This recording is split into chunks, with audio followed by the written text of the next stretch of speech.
This is where all bluffing stops. Las Vegas, Nevada, site of the Stardust Grand Prix, showdown of the 1968 Canadian-American Challenge Cup Series.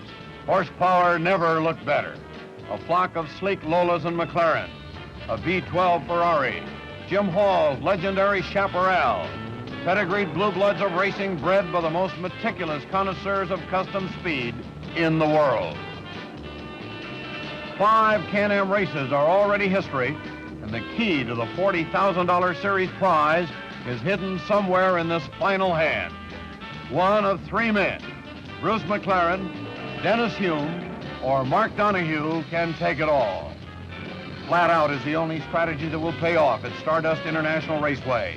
A lightning-fast, flat, and fickle course that cashes in mistakes instantly. All gamblers beware. The desert is a car-crunching horror. This is the Stardust Grand Prix 1968, where the Can-Am Gold Rush ends.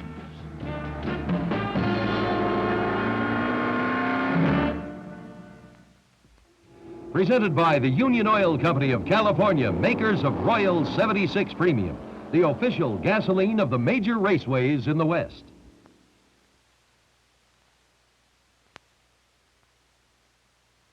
Can-Am Racing, futuristic, supersonic appearing supercars that look like pieces of modern sculpture but perform like rockets.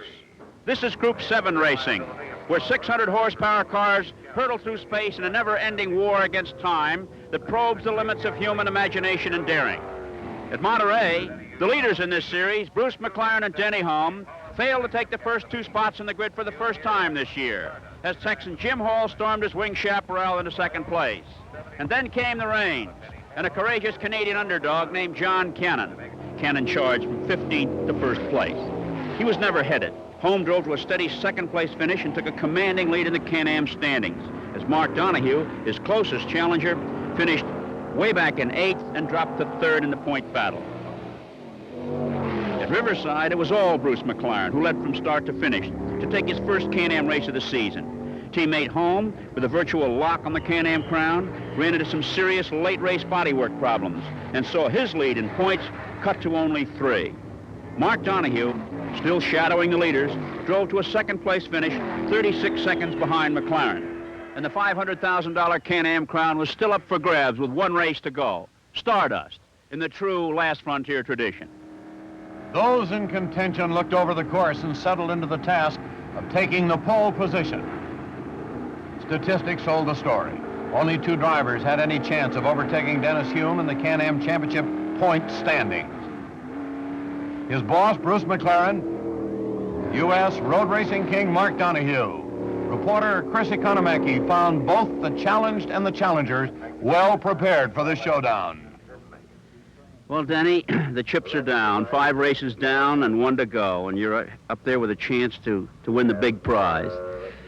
What's running through your mind on the eve of this race? Well, it doesn't worry me one way or the other. You know, if you win it, it'll be really good. If I don't win it, come back next year and try again. It's pretty hard sort of racing, although the McLaren team does very well at it because they're always well prepared and well organized. You know, people think it's a bit of a walkover with us, but it's hard work, and I don't mind it being hard work. Tomorrow's race is going to be another hard race, and I'd like to think I could win it. It would be very easy at this stage to still lose the whole championship to Donohue. So that I'm looking at it as a team effort. Denny and I won't race against each other in this race. Not at the moment. If Donohue drops out, then I'll race with Denny. Because then if Donohue drops out, Denny would win the championship. I'd have a chance of tying with him if I won the race. So if Donohue drops out, we'll have a race. Mark, you had a plan for the series when it started at Bridgehampton. You used that plan for several races. You changed it at Riverside. You changed your style. You drove hard. You came in second. What's the plan for today? Well, Chris, it seems that whether we win, come in first, second, third, eighth, whatever, or don't even finish, we're still third in the series. There's no way that we can be worse than third, even if Jim Hall, who is fourth, happens to win the race and none of us who are ahead of him finish. So that we can't do any worse than third. So the only choice that's left is just to qualify hard and run hard and hope that we're able to at least run with or beat the McLaren team. These were the drivers vying for the overall prize, but who would win at Stardust? There were many other serious contenders for this particular jewel in the Can-Am crown, and all are anxious to be driving the first car through turn one. Only a few seconds off the qualifying pace is a veteran of virtually all forms of racing, from Indy to the dirt ovals, the fiercely competitive Mario Andretti in a Lola Ford entry. Then came an intense Californian who has won more major races than any other American driver, Dan Gurney in the All-American Racing Team's number 48. A sleek Italian creation, the factory-fresh V12 Ferrari, took some kind of prize for being the most popular pit attraction since the Micro Mini Skirt. Under New Zealander Chris Amon's patient handling, bright red number 23 screamed to a solid berth on the starting line during its shakedown cruise. From the moment the desert raceway was cleared for qualifying until Nevada's instant evening shut everything down, the field battled against time for room at the top. Jim Hall, whose spectacular wing chaparral overwhelmed the sports car circuit 3 short years ago, seemed ready to put everything together in this one. Faced by a design fault in the 1968 version of his futuristic dragster, the laconic designer driver has used his great talent for the sport to remain competitive even behind the wheel of last year's mount. Able to outpull anyone on the straights, the aging chaparral could take it all. What are the major headaches involved in designing and producing a competitive Group 7 car? Well, major things you have to think about are the reliability. The car has to finish. It has to be fast enough to be in competition, so it's got to be competitive. And of course, you got to have the budget to do it. So that's the 3 major things I can think of. What has been your biggest success in the current design? The thing that pleases you the most? Well, this is a fairly old design, and I think the fact that it's been competitive for 2 years now is pretty good. Settling into a comfortable line through the course, Dennis Hume sliced a full second off the old Stardust qualifying record, climbing to an average speed of over 120 miles per hour. This new mark was quickly erased when Denny's boss, Bruce McLaren, claimed the pole with a blistering ride close to 121. Regional drivers meeting at the scale. The struggle for third slot on the grid was equally fierce as Jim Hall cranked old number 66 up to 119 miles per hour to bump a determined Mark Donohue.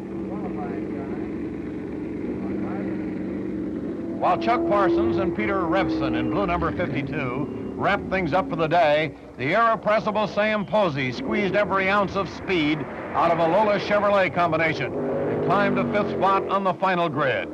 I think I reached a new plateau for myself as a driver.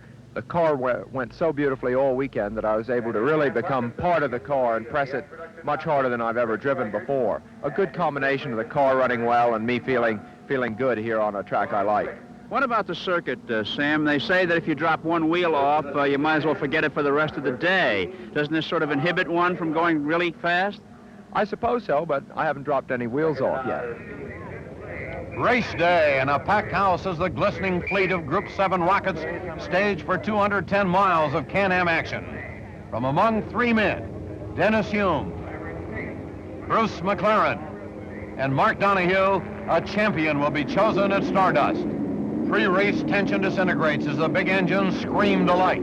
But one contender is already in trouble. Mark Donohue cannot get number 6 to fire and is rolled to the sideline. In one moment, the opening rounds of the Stardust Grand Prix.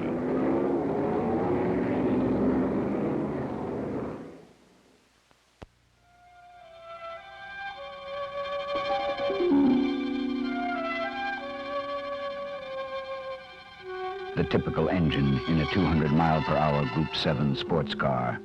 Basically, an American-made V8, modified to 600 horsepower, a highly sophisticated power plant, constantly tuned and pampered. In its category of racing, the undisputed king, and it lives like one. It gets the best of everything, including the gasoline it uses, Royal 76.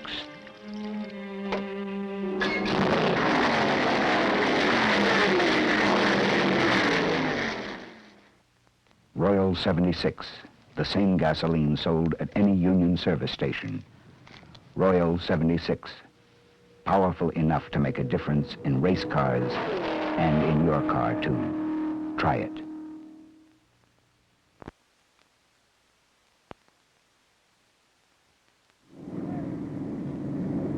The pack is wound up for action at Stardust International Raceway, and Lady Luck plays her first card.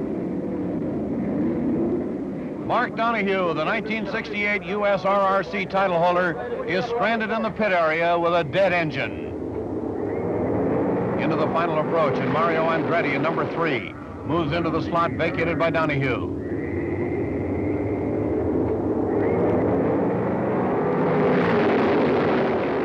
Dennis Hume stays wide with Andretti right on his tail.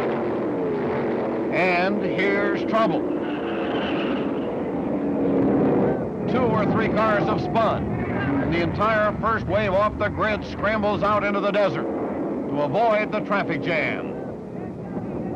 While the pack untangles, Denny Hume breaks loose a 3-second lead, with Andretti keeping him honest as they come around the first time. And Donahue is still sitting it out.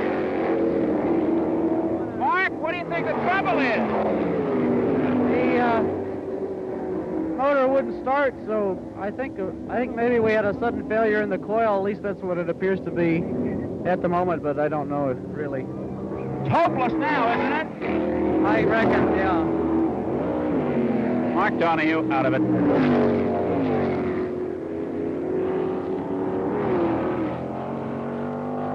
Flat out into lap 2 at Stardust, and the pack, led by Andretti, is hot on Hume's trail. Mario's right rear tire lets go coming into turn 6. He limps out of the goal lane as Dan Gurney guns into second place.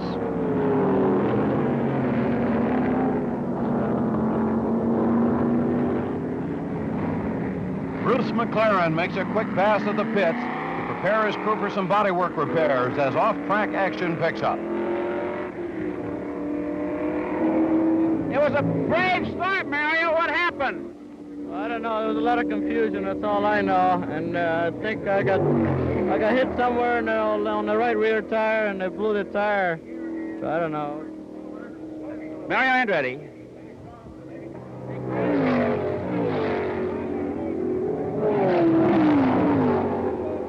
Nowhere to go. I had to go into the desert. Let me get Chris just for a minute. I think it was Charlie. What happened down there in the turn, fellows, Chris? Somebody lost it. I'm not too sure who. I had nowhere to go except into the desert, and I filled my throttle slides up with sand, and it's just jam solid. Into lap 5, and the order is Hume, Gurney, and blue number 52, Peter Revson's hot McLaren Ford.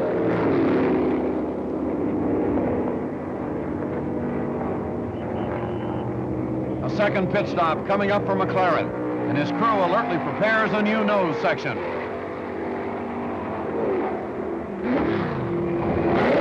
Mario Andretti finally gets back into action.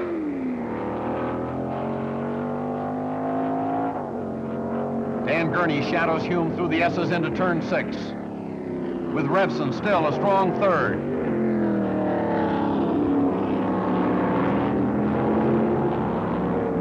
Jerry Titus in a Chevy-powered McLaren has pushed number 17 into 4th place.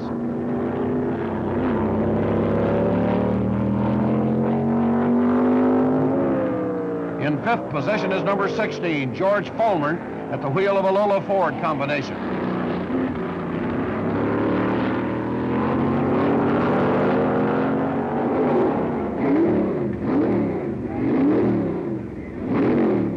This hurts. Peter Revson, who has been running a strong third, comes off the track with a right front end that is giving him fits.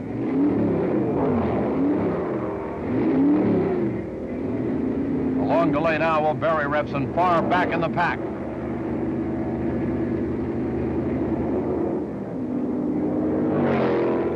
Lap 12, and Hume continues to lead a reshuffled pack. Jerry Titus in a Chevy-powered McLaren has pushed number 17 into 4th place, but is being pressured by Lothar Motzenbacher, who squeezes past at the end of the pit straight.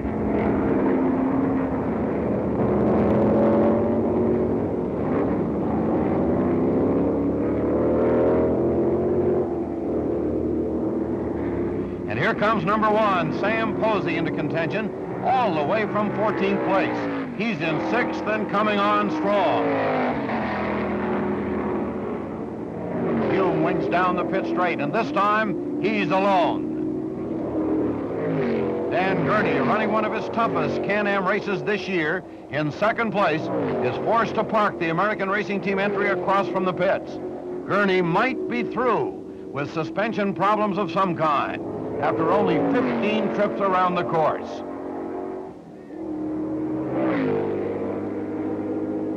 McLaren still struggling to pick up some championship points, pits for a 3rd time.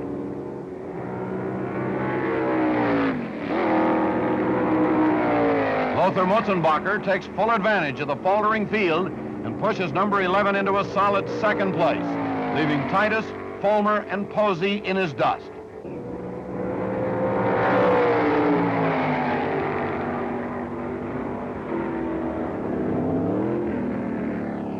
Bump from 3rd on the grid to 23rd in the turn 1 blast-off. Jim Hall has stormed the Chaparral into 6th place.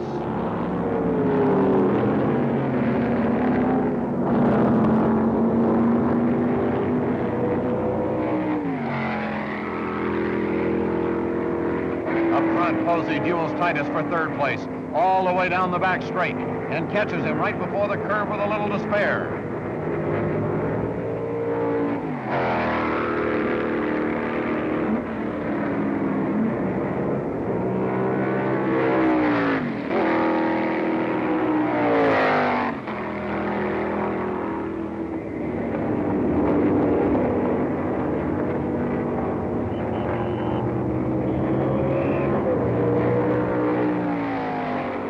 From the pits, Hall is now 3 seconds out of 5th.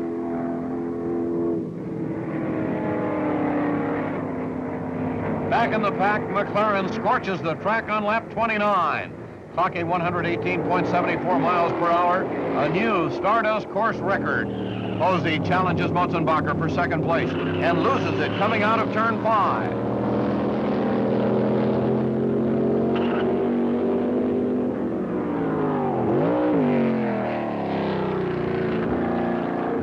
Before the dust clears, Motzenbacher has opened his lead to 14 seconds, and Jerry Titus passes the stranded Posey to regain 3rd place.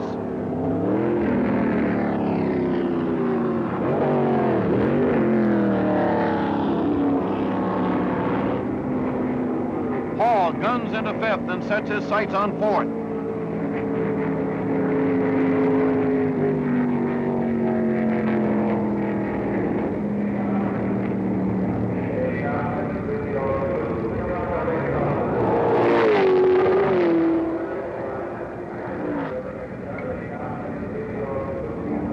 Continues to stretch his lead.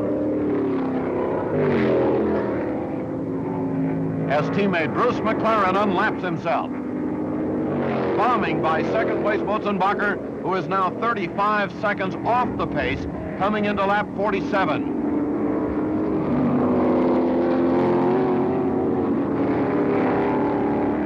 Chaparral pressures Titus and will not be outgunned as Hall blasts into 4th after coming all the way from 23rd place. The order after 50 laps. Denny Hume, Motzenbacher, and Sam Posey.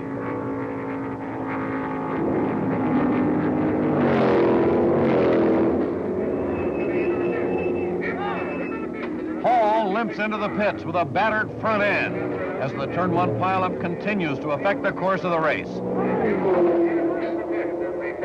Number 66. And we have a problem at turn 6 also, Jim. Despite some fast work by his crew, Jerry Titus slips past into 4th before Hall can climb back into action.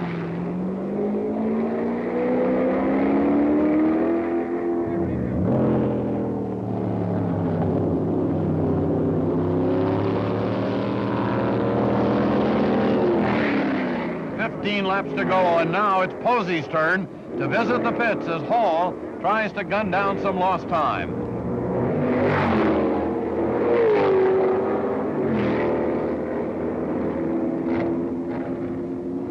Hume's margin on lap 55, 0.43 seconds.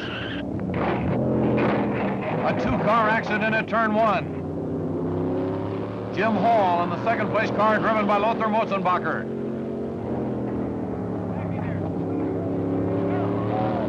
The caution flags are out, and fire crews are on the scene.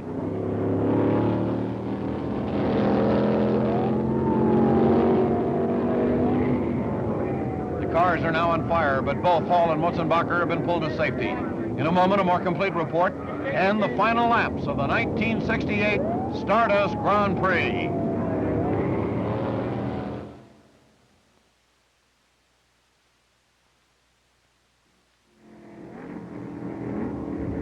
Back at Stardust to a wreckage-line race that is still running under the caution flag.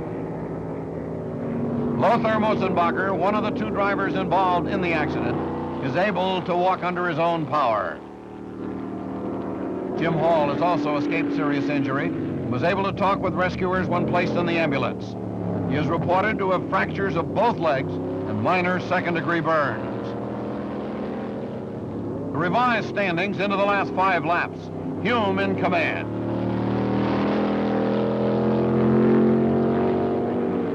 George Fulmer second.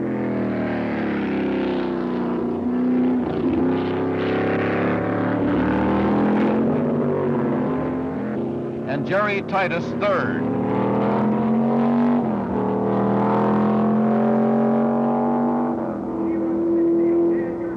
For this team from Texas, Stardust is over. Jim Hall's pit crew begins to pack.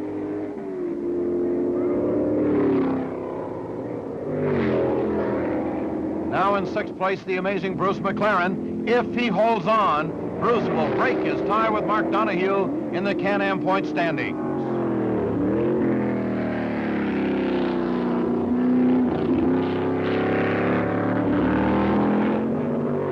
Chuck Parsons in the Simonized Special sneaks through the faltering pack to take 4th place.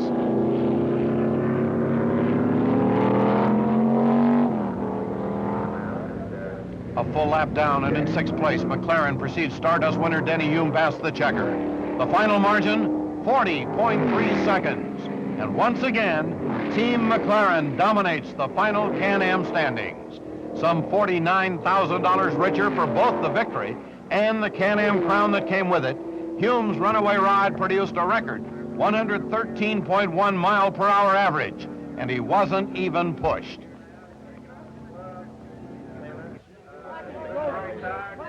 Of the 6 Can-Am races this year, Team McLaren took 4, with Hume visiting victory lane in 3 of them.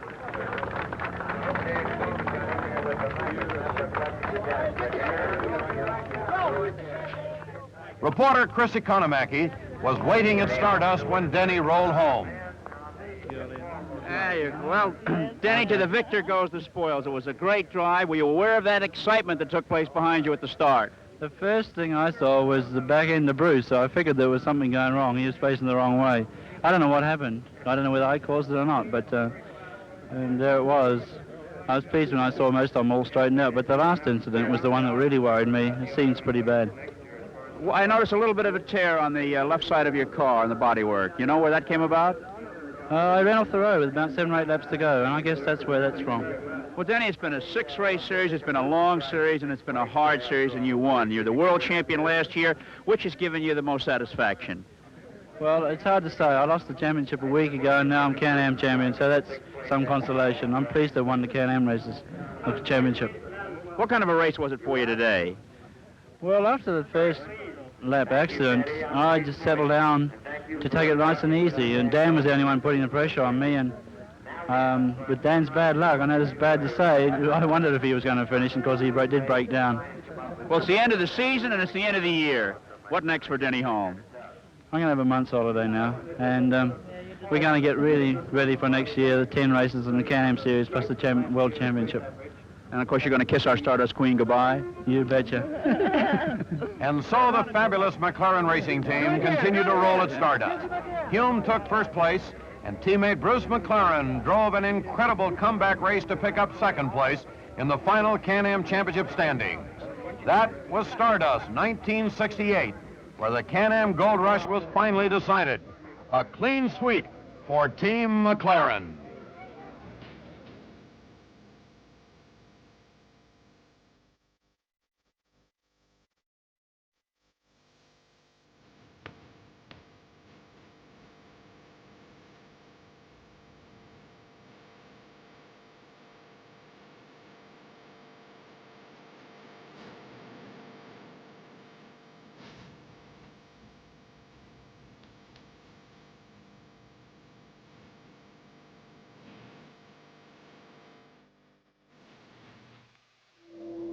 The Stardust Grand Prix has been presented by the Union Oil Company of California, makers of Royal 76 Premium, the official gasoline of the major raceways in the West.